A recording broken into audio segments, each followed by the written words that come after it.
আপনারা দেখছেন digital express official YouTube channel.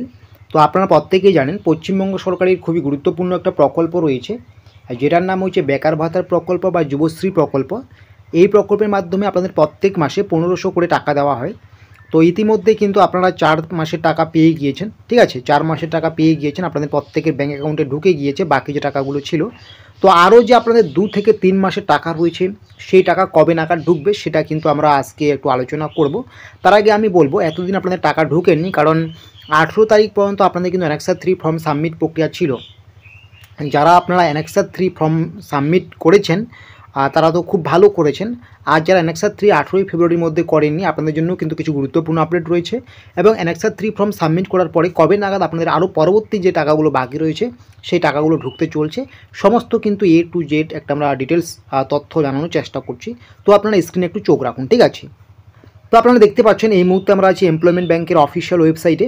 তো আপনারা এখানে একটা জিনিস খেয়াল করবেন, ঠিক আছে, যে আপনাদের যে 18 ফেব্রুয়ারি পর্যন্ত যে অ্যানেক্সার 3 ফর্ম সাবমিট প্রক্রিয়ার যে লাস্ট ডেট ছিল সেটা কিন্তু পার হয়ে গিয়েছে। এবং 18 ফেব্রুয়ারির মধ্যে আপনারা যারা অ্যানেক্সার 3 ফর্ম অনলাইনে সাবমিট করেননি, তো আপনাদের কিন্তু 19 ফেব্রুয়ারি থেকে আরও মার্চের 19 তারিখ পর্যন্ত কিন্তু আপনাদের আরও অ্যানেক্সার 3 ফর্ম সাবমিট প্রক্রিয়াটা চালু রাখছে। এবার কিন্তু আপনাকে অফলাইনে করতে হবে।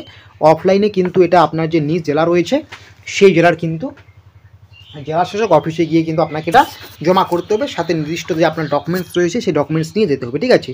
তো আপনি এখানে দেখতেই পাচ্ছেন যে আপনাদের জেলা শাসক অফিসে গিয়ে কিন্তু আপনাকে অ্যানেক্সার 3 ফর্মটা সাবমিট করতে হবে, ঠিক আছে, না হলে কিন্তু আপনি টাকা পাবেন না। আর এখানে আপনাদের অ্যানেক্সার 3 ফর্ম যেটা আপনারা 18 তারিখের মধ্যে যারা সাবমিট করেছেন, আপনাদের কিন্তু 24শে ফেব্রুয়ারি থেকে, আপনারা জানেন আজকে হচ্ছে আপনাদের 23শে ফেব্রুয়ারি, তো কালকে থেকে 24শে ফেব্রুয়ারি থেকে শুরু করে 27শে ফেব্রুয়ারির মধ্যে কিন্তু ভেরিফিকেশনের কাজ কমপ্লিট করতে হবে, ঠিক আছে, বা করবে।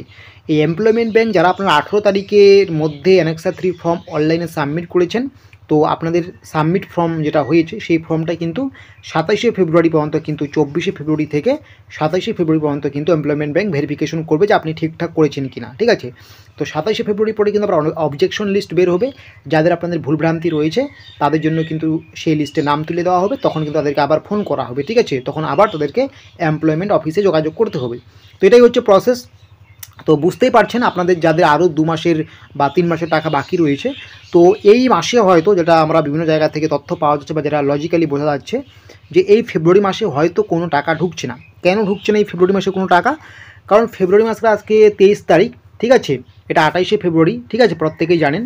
তো এই 23 তারিখ পর্যন্ত কেন আর ঢোকার সম্ভাবনা নেই? কারণ 27শে ফেব্রুয়ারি পর্যন্ত কিন্তু আপনাদের ভেরিফিকেশনের কাজ চলবে, ঠিক আছে। তো যেহেতু 27শে ফেব্রুয়ারি পর্যন্ত আপনাদের ভেরিফিকেশনের কাজ চলবে, তো আপনাদের কিন্তু মনে হচ্ছে না যে আর এই কয়েকদিনের মধ্যে অ্যানেক্সার 3 ফর্ম সাবমিট হয়ে যাওয়ার পরে এই 28শে ফেব্রুয়ারির মধ্যে আপনাদের পরবর্তী টাকা ঢুকবে। তো সেরকম কিন্তু কোনো মনে হচ্ছে না বা কোনো ইঙ্গিত পাওয়া যাচ্ছে না। তো সেটাই বলবো যে আপনাদের যাদের আরও 2-3 মাসের টাকা বাকি রয়েছে, সম্ভাব্য যদি আমি বলি, তো এটা কিন্তু আপনাদের মার্চের প্রথম দিকে, ঠিক আছে, আপনাদের মার্চের কিন্তু প্রথম সপ্তাহে কিন্তু এই অ্যানেক্সার 3 ফর্ম সাবমিট হয়ে যাওয়ার পরে যাদের আপনার কোনো বাতিল হচ্ছে না বা রিজেক্টেড হচ্ছে না, তো আপনাদের কিন্তু মার্চের প্রথম সপ্তাহে কিন্তু টাকা দিয়ে দেবে বাকি টাকাগুলো, ঠিক আছে। এরকমই কিন্তু একটা আভাস বা সম্ভাবনা থাকছে। তো এটাই এই মুহূর্তে সবথেকে বড় আপডেট যুবশ্রী প্রকল্পে। তো এরকম আর গুরুত্বপূর্ণ আপডেটগুলো পাওয়ার জন্য অবশ্যই কিন্তু আপনারা ডিজিটাল এক্সপ্রেসকে সাবস্ক্রাইব করে নোটিফিকেশনটাকে অন করে রাখবেন।